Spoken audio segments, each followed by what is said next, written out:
ಇವರಾಗಬೇಕು, next ಇವರಾಗಬೇಕು ಮಾತುಗಳು ಕೇಳಿ ಬರ್ತಾ ಇತ್ತು. ಆದರೆ ಒಂದು ನೆನಪಿಟ್ಕೊಳ್ಳಿ ವೀಕ್ಷಕರೇ, ಈ ಸಿದ್ದರಾಮಯ್ಯನವರ ವಿರುದ್ಧ ಪಾದಯಾತ್ರೆ ಆಯ್ತಲ್ಲ, ಪಾದಯಾತ್ರೆ ಆದಾಗ ಸಿದ್ದರಾಮಯ್ಯನವ್ರ ಜೊತೆ ಬಂಡೆ ಕಲ್ಲಿನ ಥರ ನಿಂತಿದ್ದೀನಿ ಅಂತ ಹೇಳಿದ್ಯಾರು?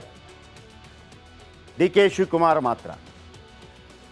ಸಿದ್ದರಾಮಯ್ಯನವರ ಜೊತೆಗಿದ್ದೀವಿ ಅಂತ ಹೇಳ್ದ ಯಾರಾದರೂ ಮಾತಾಡಿದ್ರಾ? ಏನು ರಾಜಣ್ಣ ನಾನಿದ್ದೀನಿ ರೀ ಸಿದ್ದರಾಮಯ್ಯನ ಜೊತೆ, ಸಿದ್ದರಾಮಯ್ಯ ತಪ್ಪು ಮಾಡಲಿಕ್ಕೆ ಸಾಧ್ಯನೇ ಇಲ್ಲ, ಸಿದ್ದರಾಮಯ್ಯ ಜೊತೆ ಭಾಳ ಸ್ಟ್ರಾಂಗ್ ಆಗಿ ನಿಲ್ತೀನಿ ನಾನು. ರಾಜಣ್ಣ ಮಾತಾಡಲಿಲ್ಲ. ಡಿ ಸಿ ಎಂ ಬೇಕು ಅಂತಿದ್ರು, ನಮಗೆ ಡಿ ಸಿ ಎಂ ಮಾಡಿ ಅಂತಿದ್ರು, ಅಧ್ಯಕ್ಷಗಿರಿ ಕೊಡಿ ಅಂತ ಕೇಳ್ತಾಯಿದ್ರು. ಇದೇ ಸತೀಶ್ ಜಾರಕಿಹೊಳಿ ನಾವು ಸಿದ್ದರಾಮಯ್ಯನ ಜೊತೆ ಸ್ಟ್ರಾಂಗ್ ಆಗಿ ನಿಲ್ತೀವಿ ಅನ್ನುವಂಥ ಮಾತು ಬರಲಿಲ್ಲ. ಸಣ್ಣ ಪುಟ್ಟ ರೀತಿಯಲ್ಲಿ ಬಂದಿರ್ಬೋದು, ಅದು ಲೆಕ್ಕಕ್ಕೆ ಬರಲ್ಲ. ಡಿ ಕೆ ಶಿವಕುಮಾರ್ ಹೇಳ್ದಂಗೆ ಬರಬೇಕು. ಎಂ ಬಿ ಪಾಟೀಲ್ ಹೇಳಿದ್ರಾ? ಇಲ್ಲ. ಜಮೀರ್ ಅಹ್ಮದ್ ಖಾನ್ ಹೇಳಿದ್ರಾ? ಇಲ್ಲ. ಜಾರ್ಜ್ ಹೇಳಿದ್ರಾ? ಇಲ್ಲ. ಮಾದೇವಪ್ಪ ಹೇಳಿದ್ರಾ? ಇಲ್ಲ. ಹೇಳಿದ್ಯಾರು? D K Shivakumar. ಇದು ಪ್ರಾಬ್ಲಮ್ ಆಗ್ತಾ ಇದೆ. ಯಾರಿಗೆ? 5 ಡಿ ಸಿ ಎಂ ಮಾಡಿ, 6 ಡಿ ಸಿ ಎಂ ಮಾಡಿ ಸಿದ್ದರಾಮಯ್ಯ ಯಾರಿಗೆ ಪ್ರಾಬ್ಲಮ್ ಆಗ್ತಾ ಇದೆ ಅಂತಂದರೆ, ಸಿದ್ದರಾಮಯ್ಯ ನಂತರ ನಮ್ಮದೇನಪ್ಪ ಅಂತ ಆಲೋಚನೆ ಮಾಡ್ತಾ ಇದ್ದ ಎಲ್ರಿಗೂ ಕೂಡ. ಅಂದರೆ ಸಿದ್ದರಾಮಯ್ಯನಿಗೆ ಏನು ಅನಿಸ್ಬೋದು, ಅರೆ ನನ್ನ ವಿರುದ್ಧ ಆರೋಪ ಬಂದಾಗ ಬಹಳ ಬಲಿಷ್ಠವಾಗಿ ನಿಂತಿದ್ದು D K Shivakumar. D K Shivakumar ಮೇಲೆ ಇನ್ನೊಂದು ಆರೋಪ ಇತ್ತು, ಅಂದರೆ ಯಡಿಯೂರಪ್ಪ ಫ್ಯಾಮಿಲಿ ಅಥವಾ ವಿಜೇಂದ್ರ ಮತ್ತು ನಿಮ್ಮ ಬಿಸ್ನೆಸ್ ಪಾರ್ಟ್ನರ್ಶಿಪ್ ಎಲ್ಲ ಇದೆ, ಹಾಗಾಗಿ ಜಾಸ್ತಿ ಮಾತಾಡಲ್ಲ ಅನ್ನೋಂಥ ಆರೋಪ ಇತ್ತು ಅವ್ರ ಮೇಲೆ. ವಿಜೇಂದ್ರ ಬಿಚ್ಚಿಡ್ತೀನಿ ಅಂತ ಅದಕ್ಕೂ ಆವಾಜ್ ಹಾಕ್ಬಿಟ್ರು. ಏನು ಮಾತಾಡ್ತೀಯಾ, ನೀನು ಸೋಲ್ತಾ ಇದ್ದೆ, ನಾಗರಾಜೇಗೌಡ ಏನಾದರೂ ಸ್ಪರ್ಧೆ ಮಾಡಿದರೆ, ಈ ಹೇಳಿಕೆಯನ್ನು ಕೂಡ ಕೊಟ್ಟರು. ಸಿದ್ದರಾಮಯ್ಯನಿಗೆ ಅನಿಸ್ಬೋದು ನನ್ನ ಪರಮಾಪ್ತಂತರ ಬಿಹೇವ್ ಮಾಡ್ತಾ ಇರೋದು ಡಿ ಕೆ ಶಿವಕುಮಾರ್. ಪರವಾಗಿಲ್ಲಪ್ಪ, 2.5 ವರ್ಷ ಕಳೆದ ನಂತರ ನಾನು ಕೊಟ್ಟು ಬಿಡ್ತೀನಿ ಮುಖ್ಯಮಂತ್ರಿ ಅಂತ ಕೊಟ್ಟು ಬಿಟ್ಟರೆ. ಕೆಲವರಿಗೆ ಸಿದ್ದರಾಮಯ್ಯ ಮತ್ತು ಡಿ ಕೆ ಶಿವಕುಮಾರ್ ಜೊತೆಯಾಗಿರೋದು ರಾಜಕೀಯವಾಗಿ ಒಳಿತಲ್ಲ ಅಂತ ಅನಿಸ್ಬಿಟ್ಟಿದೆ. ವೈಯಕ್ತಿಕವಾಗಿ ಅಲ್ಲ, ರಾಜಕೀಯವಾಗಿ ಲಾಭ ನಷ್ಟ ಬೇಕಲ್ಲ. ಎಲ್ಲ ಡಿ ಕೆ ಶಿವಕುಮಾರ್ ಎಲ್ಲ ಸಿದ್ದರಾಮಯ್ಯನವರೇ ಮುಖ್ಯಮಂತ್ರಿ ಆಗಿಬಿಟ್ರೆ, ಈ ರಮೇಶ್ ಜಾರಕಿಹೊಳಿ, ಅಲ್ಲಿ ಎಂ ಬಿ ಪಾಟೀಲು, ಆಮೇಲೆ ಮಹದೇವಪ್ಪ, ಅವ್ರಿಗೂ ರಾಜಕೀಯ ಜೀವನ ಬೇಡವಾ? ರಾಜಕೀಯ ನಾಯಕತ್ವ ಬೇಕಲ್ವಾ? ಸೊ ಹಾಗಾಗಿ ಅವರ ರಾಜಕೀಯವನ್ನು ಮಾಡ್ತಾ ಇದ್ದಾರೆ. ಹೇಳ್ತೀನಿ ಕೇಳಿ ಹೆಂಗೆ ಅಂತ. ಡಿ ಕೆ ಶಿ ಮತ್ತು ಸಿದ್ದು ವೈರತ್ವ ಇತ್ತಲ್ವಾ? ಕೆಲವರಿಗೆ ಹೇಗಿದೆ ಅಂತಂದರೆ, ಕಾಂಗ್ರೆಸ್ಸಲ್ಲಿರೋರಿಗೆ ಸದಾಕಾಲ ಡಿ ಕೆ ಶಿವಕುಮಾರ್ ಮತ್ತು ಸಿದ್ದರಾಮಯ್ಯ ಕಿತ್ತಾಡ್ಕೋತಾ ಇರಬೇಕು. ಇದು ಕಾಂಗ್ರೆಸ್ನಲ್ಲಿರೋ ಕೆಲ ನಾಯಕರ ಮಹದಾಸೆ ಮತ್ತು ಮನದಾಸೆ. ಇಬ್ಬರು ಕಿತ್ತಾಡಿದರೆ ಮಾತ್ರ ಕೆಲವರ ಬೇಳೆ ಬೇಯುತ್ತೆ. ಇಬ್ಬರು ಕಿತ್ತಾಡಿದರೆ ಕೆಲ ನಾಯಕರು ಬೆಳೀತಾರೆ, ಇಲ್ಲಾಂದರೆ ಬೆಳೆಯಲ್ಲ. ಅವರಿಗೆ ದೊಡ್ಡ ಮಟ್ಟದ ಅವಕಾಶ ಸಿಗತ್ತೆ. ಹೇಗೆ ಅಂತ ಹೇಳ್ತೀನಿ. ಡಿ ಕೆ ಶಿ ಸೈಡ್ಲೈನ್ ಆದರೆ, ಈಗ ಸಿದ್ದರಾಮಯ್ಯನವರು ನನ್ನ ಜೊತೆ ಭಾಳ ಬಲಿಷ್ಠವಾಗಿ ನಿಂತ್ರಪ್ಪ ಡಿ ಕೆ ಶಿವಕುಮಾರ್, ನನಗಿದ್ದದ್ದು ಒಂದೇ 45 ವರ್ಷದ ರಾಜಕೀಯ ಜೀವನದಲ್ಲಿ ಒಂದು ಕಪ್ಪು ಚುಕ್ಕೆ ಇರಬಾರ್ದು, ನನ್ನ ವಿರುದ್ಧ ಇಷ್ಟು ಹೋರಾಟಗಳಾದಾಗ ಕ್ಯಾಬಿನೆಟ್ನಲ್ಲಿ ನಿಂತ್ಕೊಂಡು ನನ್ನ ಪರವಾಗಿ ವಾದ ಮಂಡಿಸಿದರು, ಮಾಧ್ಯಮದ ಮುಂದೆ ವಾದ ಮಂಡಿಸಿದರು, ಜನಾಂದೋಲನದಲ್ಲಿ ವಾದ ಮಂಡಿಸಿದರು. ಪರವಾಗಿಲ್ಲ ರೀ, 2.5 ವರ್ಷ ಕಳೆದ ನಂತರ ಕೊಡ್ತೀನಿ, ಅಲ್ಲಿ ಹೈಕಮಾಂಡಲ್ಲಿ ಮಾತುಕತೆ ಆಗಿದೆ ಅಂತ ಏನಾದರೂ ಕೊಟ್ಟುಬಿಟ್ರೆ, ಇನ್ನು ಕೆಲವರು ಇದ್ರಲ್ಲ ಸಿದ್ದರಾಮಯ್ಯನವರ ಜೊತೆಗಿದ್ದವರು, ಅವರಿಗೆ ಭವಿಷ್ಯ ಇಲ್ಲದಂಗೆ ಆಗ್ಬಿಡುತ್ತೆ. ಡಿ ಕೆ ಶಿ ಸೈಡ್ಲೈನ್ ಆದರೆ ಮಾತ್ರ ಮತ್ತೊಬ್ಬ ನಾಯಕನ ಸೃಷ್ಟಿಯಾಗತ್ತೆ. ಅರ್ಥ ಆಯ್ತಲ್ಲ? ಅದಕ್ಕಾಗಿ ಕೆ ಪಿ ಸಿ ಸಿ ಅಧ್ಯಕ್ಷ ಗಾದಿಯನ್ನು ಕೆಲವರು ಕೇಳ್ತಾ ಇದ್ದಾರೆ, ನಮ್ಮ ಕೊಡಿ. ಆದರೆ ಕೆ ಪಿ ಸಿ ಸಿ ಅಧ್ಯಕ್ಷ ಗಾದಿಯನ್ನು ಯಾರು ಕೇಳಿದರು? ಕೆ ಎನ್ ರಾಜಣ್ಣ ಕೇಳಿದರು. ಆದರೆ ಕೆ ಎನ್ ರಾಜಣ್ಣ ಪಾದಯಾತ್ರೆ ವೇಳೆ ಮಾತು ಕೇಳಿದ್ದೀರಾ? ಯಾರ್ರೀ ಮುಟ್ಟೋನು ಸಿದ್ದರಾಮಯ್ಯನವರನ್ನು? ಹೇಳಲಿಲ್ಲ. ಸತೀಶ್ ಜಾರಕಿಹೊಳಿ ಅವ್ರಿಗೇನಿತ್ತು? ಒಂದು ವೇಳೆ ಸಿದ್ದರಾಮಯ್ಯನವರು ಕೆಳಗಿಳಿದು ಡಿ ಕೆ ಶಿವಕುಮಾರ್ ಅವರು ಮುಖ್ಯಮಂತ್ರಿ ಆದ್ರೂ ನಮಗೆ ಅತ್ಯುತ್ತಮವಾದ ಸ್ಥಾನಮಾನ ಕೊಡಬೇಕು ಅಂತೇಳಿ ಸಿದ್ದರಾಮಯ್ಯನವರು ಹಠ ಹಿಡಿಬೇಕು. ನೋಡ್ರಿ, ನಾನು ಕೆಳಗಿಳಿತೀನಿ, ಈ 5 ಜನ ಇದ್ದಾರೆ, ಇವರಿಗೆ ಒಳ್ಳೊಳ್ಳೆ ಸ್ಥಾನಮಾನ ಕೊಡಬೇಕು, ಯಾವುದೇ ಕಾರಣಕ್ಕಾಗಿ ಕೆಳಗಿಳಿಸಬಾರ್ದು ಹೇಳಿದ್ರೆ ಓಕೆ. ಆದರೆ ಈಗ ಸಿದ್ದರಾಮಯ್ಯನವರ ಪರವಾಗಿ ಡಿ ಕೆ ಶಿವಕುಮಾರ್ ಮಾತಾಡಿದ ಕಾರಣದಿಂದಾಗಿ ಡಿ ಕೆ ಶಿವಕುಮಾರ್ ಮೇಲೆ ಪ್ರೀತಿ ಜಾಸ್ತಿ ಆಗಿದೆ ಸಿದ್ದರಾಮಯ್ಯನವರಿಗೆ. ಅದು ಇನ್ನು ಕೆಲವರಿಗೆ ಉರಿಗೆ ಶುರುವಾಗಿದೆಯಾ? ಇದೇ ಸತೀಶ್ ಜಾರಕಿಹೊಳಿ ಮುಂದೊಂದು ದಿನ ರಾಜ್ಯದ ಮುಖ್ಯಮಂತ್ರಿ ಆಗಬೇಕು ಅಂತ ಕನಸ್ಕೊಂಡವರು, ತಪ್ಪೇನಿಲ್ಲ. ಈಗೇನಾಗಿದೆ, ಡಿ ಕೆ ಶಿ ಸಿದ್ದರಾಮಯ್ಯ ದೋಸ್ತಿ ಇದೆಯಲ್ಲ, ಅದು ಎಲ್ರಿಗೂ. ಪಾದಯಾತ್ರೆ ಮಾಡಿದರು ಬಿ ಜೆ ಪಿಯವರು, ಬೆಂಗಳೂರಿನ ಮೈಸೂರಿಗೆ ಹೋದರು, ಬಟ್ ಏನು ಪ್ರಯೋಜನ ಆದಂಗೆ ಕಾಣ್ತಾ ಇಲ್ಲ. ಸಿದ್ದರಾಮಯ್ಯನವ್ರನ್ನ ಏನು ಯಾರು ಅಲ್ಗಾಡಿಸೋಕ್ಕೆ ಆಗಿಲ್ಲ. ಜೊತೆಗೆ ಬಿ ಜೆ ಪಿಯ ಒಳಗೆ ಆಂತರಿಕ ಬೇಗುದಿ ಜಾಸ್ತಿ ಆಗ್ತಾ ಇದೆ. ವಿಜೇಂದ್ರ ಅವರನ್ನು ಕೂಡ ದೆಹಲಿಗೆ ಕರೆದಿದ್ದಾರೆ. RSS ಎಂಟ್ರಿ ಕೊಡುವಂಥ ಸಾಧ್ಯತೆ ಇದೆ. ಅಲ್ಲಿ ಬಸನಗೌಡ ಪಾಟೀಲ್, ಯತ್ನಾಳ್ ಮತ್ತು ರಮೇಶ್ ಜಾರಕಿಹೊಳಿ ಇವರನ್ನೆಲ್ಲ ಸಮಾಧಾನ ಪಡಿಸುವಂಥ ಪ್ರಯತ್ನಗಳಾಗ್ತಾ ಇದೆ. ಕಾಂಗ್ರೆಸ್ಸಲ್ಲಿ ಏನಾಗ್ತಾ ಇದೆ? ಕಾಂಗ್ರೆಸ್ಸಲ್ಲಿ ಸೇಫ್ ಆಗ್ಬಿಟ್ರ ಸಿದ್ದರಾಮಯ್ಯ. ಸಿದ್ದರಾಮಯ್ಯ ಕೆಳಗಿಳಿಬೇಕು, ಡಿ ಕೆ ಶಿವಕುಮಾರ್ ಮುಖ್ಯಮಂತ್ರಿ ಆಗಬೇಕು ಅಂಥೇಳಿ ಕೆಲವರ ಕೂಗು ಬಂದಿತ್ತು. 50-50 ಆಗುತ್ತೆ, 2.5 ವರ್ಷದ ನಂತರ ಡಿ ಕೆ ಶಿವಕುಮಾರ್ ಅವರು ಮುಖ್ಯಮಂತ್ರಿ ಆಗ್ತಾರೆ, ಯಾಕೆ ಆಗಬಾರ್ದು ಇಂಥ ಪ್ರಶ್ನೆಗಳೆಲ್ಲ ಬಂದಿತ್ತು. ಆದರೆ ಯಾವಾಗ ಪಾದಯಾತ್ರೆ ಬಂತು ಆಗ ಡಿ ಕೆ ಶಿವಕುಮಾರ್ ಯಾವ ಥರ ಸಾಲಿಡ್ ಆಗಿ ಸಿದ್ದರಾಮಯ್ಯ ಜೊತೆ ನಿಂತ್ಕೊಂಡ್ಬಿಟ್ರು ಅಂತಂದರೆ, ಈ ಸಿದ್ದರಾಮಯ್ಯ ಮತ್ತು ಡಿ ಕೆ ಶಿವಕುಮಾರ್ ಜಗಳದಲ್ಲಿ ನಮಗೇನಾದರೂ ಲಾಭವಾಗಬೇಕು ಅಂತ ಅಂದ್ಕೊಂಡಿದ್ದವರಿಗೆಲ್ಲ ಈಗ ದೊಡ್ಡ ತಲೆನೋವು ಶುರುವಾಗಿದೆ. ಏನಪ್ಪ ಇದು, ಸಿದ್ದರಾಮಯ್ಯ ಡಿ ಕೆ ಶಿವಕುಮಾರ್ ಒಂದಾಗ್ಬಿಟ್ರು, ಇವ್ರು ಒಂದಾಗ್ಬಿಟ್ರೆ ನೆಕ್ಸ್ಟು ಡಿ ಕೆ ಶಿವಕುಮಾರ್ ಬಂದುಬಿಟ್ರೆ ನಾವೇನು ಮಾಡೋಣ? ಅದಕ್ಕೇನೆ ಒಬ್ಬ ನಾಯಕರು ಹೇಳಿದಂಥ ಮಾತು ಭಾಳ ದೊಡ್ಡ ಚರ್ಚೆಗೆ ಗ್ರಾಸವಾಗ್ತಾ ಇದೆ. ಏನದು? ಇದು ರಾಜ್ಯ ರಾಜಕಾರಣದ ಅತಿ ದೊಡ್ಡ ಸ್ಫೋಟಕ ಸುದ್ದಿ, ನಿಮ್ಮ ರಿಪಬ್ಲಿಕ್ ಕನ್ನಡದ ಎಕ್ಸ್ಕ್ಲೂಸಿವ್ ಸುದ್ದಿ. ನಾಳೆ ಇದೇ ಚರ್ಚೆ ಆಗುತ್ತೆ, ಬರೆದಿಟ್ಕೊಳ್ಳಿ. ಕಾಂಗ್ರೆಸ್ ನಾಯಕರು ಮಾತ್ರ ನೋಡಲೇಬೇಕಾದ ಸುದ್ದಿ. ಸಿದ್ದರಾಮಯ್ಯನವರು ಕೆಳಗಿಳಿತಾ ಇಲ್ಲ, ರಾಜೀನಾಮೆ ಕೊಡ್ತಾ ಇಲ್ಲ, ಎಲ್ಲ ಓಕೆ. ಹಾಗಿದ್ದರೆ 2.5 ವರ್ಷ ಕಳೆದ ನಂತರ ಡಿ ಕೆ ಶಿವಕುಮಾರ್ ಮುಖ್ಯಮಂತ್ರಿ ಆಗೋದಿಲ್ವಾ? ಡಿ ಕೆ ಶಿವಕುಮಾರ್ ಹೇಳಿದರು, ನಾನು ಸಾಲಿಡ್ ಆಗಿ ಬಂಡೆ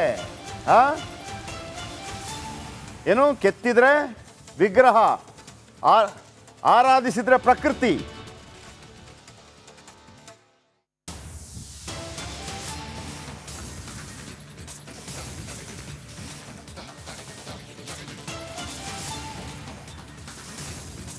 ಇದು ರಿಪಬ್ಲಿಕ್ ಕನ್ನಡದ ಸುದ್ದಿ. ಕಾಂಗ್ರೆಸ್ನಲ್ಲೂ ಕೂಡ ಅಸಹನೆ ಸ್ಫೋಟವಾಗ್ತಾ ಇದೆ. ಅಕ್ಷರಶಃ ಕೆರಳಿ ಕೆಂಡವಾಗಿದ್ದಾರೆ ಒಬ್ಬರು ಮಂತ್ರಿ. ಸಿಎಂ ಕುರ್ಚಿ ಕನಸು ಕಾಣ್ತಿರೋ ಡಿ ಕೆ ಶಿಗೆ ಇವರು ಬಿಗ್ ಶಾಕ್ ಕೊಡ್ತಾರೆ. ಸಿದ್ದು ಆಪ್ತ ಸತೀಶ್ ಜಾರಕಿಹೊಳಿ ಸ್ಫೋಟಕ ಮಾತು. ಸಿದ್ದು ಬಗ್ಗೆ ಹೊಸ ಗುಂಡು ಹೊಡೆದರು ಸಾವ್ಕಾರ್. ಮುಂದಿನ 5 ವರ್ಷ ಸಿದ್ದರಾಮಯ್ಯನೇ ಮುಖ್ಯಮಂತ್ರಿ.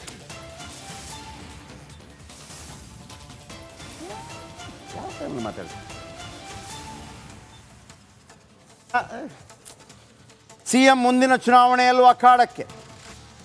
ಸಿದ್ದರಾಮಯ್ಯ ಅವರನ್ನು ಅರ್ಧಕ್ಕೆ ಇಳಿಸಿದ್ರೆ ಸರಿ ಇರಲ್ಲ. ಸಿದ್ದು ರಾಜಕೀಯ ನಿವೃತ್ತಿ ಪಡೆದರೂ ಸರಿ ಇರೋದಿಲ್ಲ. ಸ್ವಪಕ್ಷೀಯರಿಗೆ ಸತೀಶ್ ಜಾರಕಿಹೊಳಿ ಖಡಕ್ ವಾರ್ನಿಂಗ್ ಕೊಟ್ಟಿದ್ದಾರೆ.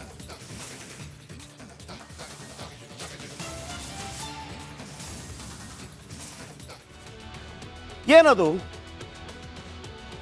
ಸೌಮ್ಯ ಸ್ವಭಾವದ ಸತೀಶ್ ಜಾರಕಿಹೊಳಿ ನಿನ್ನೆ ನಮ್ಮ ಪೊಲಿಟಿಕಲ್ ಬ್ಯೂರೋ ಹೆಡ್ ವಿಜಯ್ ಅವರಿಗೆ ಒಂದು ಇಂಟರ್ವ್ಯೂ ಕೊಟ್ಟರು. ಆ ಇಂಟರ್ವ್ಯೂನಲ್ಲಿ ಮಾತಾಡ್ತಾ ಒಂದು ಕಡೆ ಸಿದ್ದರಾಮಯ್ಯ ಪರ ಬ್ಯಾಟ್ ಬೀಸ್ತಾರೆ, ಮತ್ತೊಂದು ಕಡೆ ಸಿದ್ದರಾಮಯ್ಯ ಮುಂದಿನ 5 ವರ್ಷಗಳ ಕಾಲ ಮುಖ್ಯಮಂತ್ರಿ ಅಂತ ಹೇಳ್ತಾರೆ. ಯಾವುದೇ ಕಾರಣಕ್ಕೂ ಸಿದ್ದರಾಮಯ್ಯನವ್ರನ್ನ ಅರ್ಧದಿಂದ ಕೆಳಗಿಳಿಸಬಾರ್ದು ಅಂತ ಹೇಳ್ತಾರೆ. ಮುಂದಿನ ಚುನಾವಣೆಯಲ್ಲೂ ಕೂಡ ಅವರೇ ನಿಲ್ಲಬೇಕು, ಲೀಡ್ ಮಾಡಬೇಕು ಅಂತ ಹೇಳ್ತಾರೆ. ಓಕೆ, ಸತೀಶ್ ಜಾರಕಿಹೊಳಿ ಅವರು ಅಚಾನಕ್ಕಾಗಿ ಇಂಥ ಹೇಳಿಕೆಯನ್ನು ಮತ್ತೆ ಕೊಡೋದಕ್ಕೆ ಏನು ಕಾರಣ? ಇದರ ಬಗ್ಗೆ ವಿಸ್ತೃತವಾಗಿ ನಿಮಗೆ ಹೇಳ್ತೀನಿ. ಏನಾಗ್ತಾ ಇದೆ ಕಾಂಗ್ರೆಸ್ಸಲ್ಲಿ, ಬಿ ಜೆ ಪಿಯಲ್ಲೂ ಕೂಡ ಏನಾಗ್ತಾ ಇದೆ ಹೇಳ್ತೀನಿ. ಮೊದಲು ಈ ರಿಪೋರ್ಟ್ ನೋಡ್ಕೊಂಬನ್ನಿ. ಮುಖ್ಯಮಂತ್ರಿಗಳ ಮುಂದುವರಿತಾರೆ, ಮತ್ತೆ ಬೇಕು ನಮಗೆ ಅವ್ರ ನೇತೃತ್ವದಲ್ಲಿ ಇದ್ರೆ ನಾವು ಗಟ್ಟಿಯಾಗಿರ್ತೀವಿ ಅಂತ ಹೇಳಿ ಹಿತಾಸಕ್ತಿಗಳಿದ್ದಾರೆ ಅಂತ ಎಲ್ಲ ಪಕ್ಷದಲ್ಲಿ ಇರ್ತೈತಿ. ಸಿದ್ದರಾಮಯ್ಯರನ್ನು ಕೆಣಕಿದರೆ ಸುಮ್ಮನಿರಲ್ಲ. ಕುರ್ಚಿ ಕಸಿಯೋಕೆ ಮುಂದಾದ್ರೆ ಖೇಲ್ ಖತಮ್. ರಾಜ್ಯ ಕಾಂಗ್ರೆಸ್ನಲ್ಲಿ ಮೇಲ್ನೋಟಕ್ಕೆ ಎಲ್ಲವೂ ಸರಿ ಇದ್ದಂತೆ ಕಾಣ್ತಾ ಇದೆ, ಆದರೆ ಅಂತರಾಳದಲ್ಲಿ ಆಕ್ರೋಶದ ಕಿಡಿ ಕುದಿತಾ ಇದೆ. ನಿನ್ನೆ ನಿಮ್ಮ ರಿಪಬ್ಲಿಕ್ ಕನ್ನಡದಲ್ಲಿ ಮಾತನಾಡಿದ್ದ ಸತೀಶ್ ಜಾರಕಿಹೊಳಿ ಸಾಲು ಬಾಂಬ್ ಸಿಡಿಸಿದ್ರು.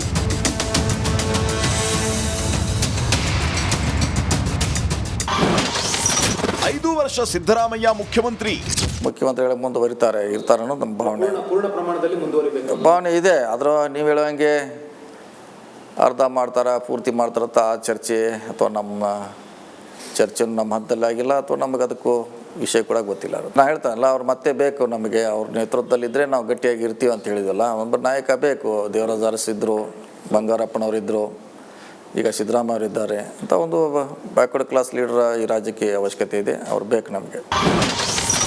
2028 ಎಲೆಕ್ಷನ್ನಲ್ಲೂ ಸಿದ್ದರಾಮಯ್ಯ ಸ್ಪರ್ಧೆ. ಸೊ ಅವ್ರು ಇನ್ನೂ ಭಾಳ ದಿವಸ ನಮ್ಮ ಕರ್ನಾಟಕ ರಾಜಕಾರಣದಲ್ಲಿ ಇರಬೇಕಂತ ನಮ್ಮೆಲ್ಲರ ಆಸೆ ಇದೆ. ಮುಂದಿನ ಚುನಾವಣೆ 28 ನಂತರ ಕೂಡ ಸ್ಪರ್ಧೆ ಮಾಡಬೇಕಂತ ನಮ್ಮ ಇಚ್ಛೆ ಇದೆ. ಅದು ಅವ್ರಿಗೆ ಬಿಟ್ಟಂಥ ವಿಚಾರ. ನಮಗಿದ್ರೆ ಇನ್ನೂ ಭಾಳಷ್ಟು ಐಯಿಂದ ಗಟ್ಟಿಯಾಗಿರ್ತದೆ. ಶೋಷಿತರ ಪರವಾಗಿ ಒಂದು ಗಟ್ಟಿ ಧ್ವನಿ ರಾಜ್ಯದಲ್ಲಿ ಇರ್ತದೆ. ಕರ್ನಾಟಕ ಕಾಂಗ್ರೆಸ್ನಲ್ಲಿದ್ದಾರೆ ಹಿತಶತ್ರುಗಳು. ಒಂದಷ್ಟು ಷಡ್ಯಂತ್ರ ಆಗ್ತಾ ಇದೆ ಅಂತ ಅನುಮಾನ ಸಣ್ಣ ಪಕ್ಷದೊಳಗೆ ಹಿತಶತ್ರುಗಳಿದ್ದಾರೆ ಅಂತ ಅನ್ಸಲ್ವಾ? ನೋಡಿ, ಎಲ್ಲ ಪಕ್ಷದಲ್ಲಿ ಇರ್ತೈತಿ, ಇದು ಇಲ್ಲ ಅಂತ ಹೇಳಲಿಕ್ಕೆ ಆಗೋಲ್ಲ. ಮತ್ತು ನಾವು ಅದನ್ನು ಎಲ್ಲ ಸರಿ ಇದೆ ಅಂತ ನಂಬಲಿಕ್ಕೆ ಆಗೋಲ್ಲ. ನಮ್ಮ ದಾರಿಯಲ್ಲಿ ನಮ್ಮ ಇದ್ರಲ್ಲಿ ನಾವು ಇರಬೇಕಾಗುತ್ತೆ ಗಟ್ಟಿಯಾಗಿ. ಅವರು ಅಧಿಕಾರದಲ್ಲಿದ್ದಾಗ ಅವರನ್ನು ಕಟ್ಟಿ ಹಾಕಲಿಕ್ಕೆ ಒಂದು ಶಕ್ತಿ, ಇನ್ಸೈಡ್ ಶಕ್ತಿ ಔಟ್ಸೈಡ್ ಶಕ್ತಿ ಎರಡೂ ಕೂಡ ಪ್ರಯತ್ನ ಮಾಡ್ತಿರ್ತಾವ. ಅವಾಗ ಅದು ಸ್ವಾಭಾವಿಕವಾಗಿ ಕೆಟ್ಟ ಅನಿಸುತ್ತೆ. ರಾಜ್ಯ ಕಾಂಗ್ರೆಸ್ನಲ್ಲಿ ಸಿದ್ದರಾಮಯ್ಯ ನಂಬರ್ 1 ಸ್ಥಾನದಲ್ಲಿದ್ದರೆ ಡಿಸಿಎಂ ಡಿಕೆ ಶಿವಕುಮಾರ್ ನಂಬರ್ 2ನೇ ಸ್ಥಾನದಲ್ಲಿದ್ದಾರೆ. ಮುಂದೊಂದು ದಿನ ಸಿದ್ದು ಸಿಎಂ ಪಟ್ಟ ಬಿಡುವ ಸ್ಥಿತಿ ಬಂದ್ರೆ ಸಂಘರ್ಷ ಭುಗಿಲೆದ್ರೂ ಅಚ್ಚರಿ ಇಲ್ಲ. Political bureau, republic Kannada. ನೋಡಿ, ಹಿಂದುಳಿದ ವರ್ಗದ ನಾಯಕರಾಗಿರುವಂಥ ದೇವರಾಜ ಅರಸು ಮತ್ತು ಬಂಗಾರಪ್ಪ ಅವರ ವಿಚಾರ ಬರುತ್ತೆ. ಇದರ ನಡುವೆ ಸಿದ್ದರಾಮಯ್ಯ ಅಭಿಮಾನಿಗಳಿಗೆ ಒಂದು ಸಿಹಿ ಸುದ್ದಿ ಅವತ್ತಿಂದ ನಾನು ಕೊಡ್ತಾನೇ ಇದ್ದೆ. 2026 ತನಕ, 2026 ಜನವರಿ 30 ತನಕ, ನಾಳೆ ಇದರ ಇನ್ ಡಿಟೇಲ್ ಇನ್ನೊಮ್ಮೆ ಕೊಡ್ತೀನಿ. 2026 ಜನವರಿ 30 ತನಕ ಸಿದ್ದರಾಮಯ್ಯನವರು ಮುಖ್ಯಮಂತ್ರಿಯಾಗಿ ಮುಂದುವರಿದರೆ ದೇವರಾಜ ಅರಸು ಅವರ ದಾಖಲೆಯನ್ನು ಮುರಿತಾರೆ. ಅಂದರೆ ಈಗ ರೆಕಾರ್ಡ್ ಇರೋದು ಅತಿ ಹೆಚ್ಚು ದಿನಗಳ ಕಾಲ ಯಾರಾದರೂ ರಾಜ್ಯವನ್ನು ಆಳಿದರೆ ಅದು ದೇವರಾಜ ಅರಸು. ದೇವರಾಜ ಅರಸು ಅವರ ಒಂದು ದಾಖಲೆಯನ್ನು ಇವರು ಮುರಿದಿದ್ದಾರೆ. ಯಾರು? ಸಿದ್ದರಾಮಯ್ಯನವರು. ಯಾವ ಮುಖ್ಯಮಂತ್ರಿಗಳು ಕೂಡ 5 ವರ್ಷ ಸತತವಾಗಿ ರಾಜ್ಯವನ್ನು ಆಳಿದ್ದು ಒಬ್ಬರು ದೇವರಾಜ ಅರಸು, ಇನ್ನೊಬ್ಬರು ಸಿದ್ದರಾಮಯ್ಯನವರು ಮಾತ್ರ. 13 to 18. Okay. S M Krishna ಅವರು ಕೂಡ 5 ವರ್ಷಗಳನ್ನು ಪೂರ್ಣ ಮಾಡಿರಲಿಲ್ಲ. ಅವರು 4.5 ವರ್ಷ ಆಗಬೇಕಾದ್ರೇ ಎಲೆಕ್ಷನ್ಗೆ ಹೋದರು. ಈಗ ಅತಿ ಹೆಚ್ಚು ದಿನಗಳ ಕಾಲ ಆಳಿದಂಥ ಕೀರ್ತಿ ಇರೋದು ದೇವರಾಜ ಅರಸು ಅವರಿಗೆ. ಆ ದಿನಗಳು ಕೂಡ ನಾಳೆ ಹೇಳ್ತೀನಿ ನಿಮಗೆ, ಈ ಹಿಂದೆ ಕೂಡ ಹೇಳಿದ್ದೀನಿ. ಯಾವಾಗ? ಜನವರಿ 2026, ಜನವರಿ 26 ತನಕ ಸಿದ್ದರಾಮಯ್ಯನವರು 5 ವರ್ಷ ಮುಂದುವರೆದ್ರೆ ಅದು ಬೇರೆ ವಿಚಾರ. ನಾನೊಂದು ಮಾಹಿತಿ ಕೊಟ್ಟಿದ್ದು, 2026 ಜನವರಿಯ ತನಕ ಇವರು ಆಡಳಿತದಲ್ಲಿ ಮುಂದುವರಿದರೆ, ಅಂದರೆ ಇನ್ನೂ ಒಂದು 16-17 ತಿಂಗಳು, 1.5 ವರ್ಷ ಇವರು ಮುಂದುವರೆದರೆ ದೇವರಾಜ ಅರಸುಗಿಂತಲೂ, ಅಂದರೆ ಇಡೀ ಕರ್ನಾಟಕವನ್ನು ಇಲ್ಲಿ ತನಕ ಅತಿ ಹೆಚ್ಚು ದಿನಗಳ ಕಾಲ ಆಳಿದಂತಹ ಮುಖ್ಯಮಂತ್ರಿ ಅನ್ನುವಂಥ ಹಿರಿಮೆಗೆ ಸಿದ್ದರಾಮಯ್ಯನವರು ಪಾತ್ರರಾಗ್ತಾರೆ. ಆದರೆ ಹೈಕಮಾಂಡ್ ವಿಚಾರದಲ್ಲಿ 50-50 ಆಗಿದ್ದರೆ ಸಿದ್ದರಾಮಯ್ಯನವರು 3 ತಿಂಗಳ ಮೊದಲೇ ಇಳಿಬೇಕಾಗತ್ತೆ, ರೆಕಾರ್ಡ್ ಬ್ರೇಕ್ ಆಗುವುದಿಲ್ಲ. 50-50 ಆಗಿದ್ದರೆ 2.5 ವರ್ಷ ಮತ್ತು 3 ತಿಂಗಳು ಮಾಡಬೇಕಾಗತ್ತೆ. ಈಗ ಈ ನಡುವೆ ಸತೀಶ್ ಜಾರಕಿಹೊಳಿ ಈ ಬಾಂಬನ್ನು ಯಾಕೆ ಹಾಕಿದ್ರು ನಿಮ್ಗೆ ಅನ್ಸಲ್ವಾ? ನೋಡಿ, ಸಿದ್ದರಾಮಯ್ಯ ಮತ್ತು ಡಿ ಕೆ ಶಿವಕುಮಾರ್ ನಡುವೆ ಫುಲ್ ಹೊಡೆದಾಟಗಳಿತ್ತು, ಅಂದರೆ ಕುರ್ಚಿಗಾಗಿ.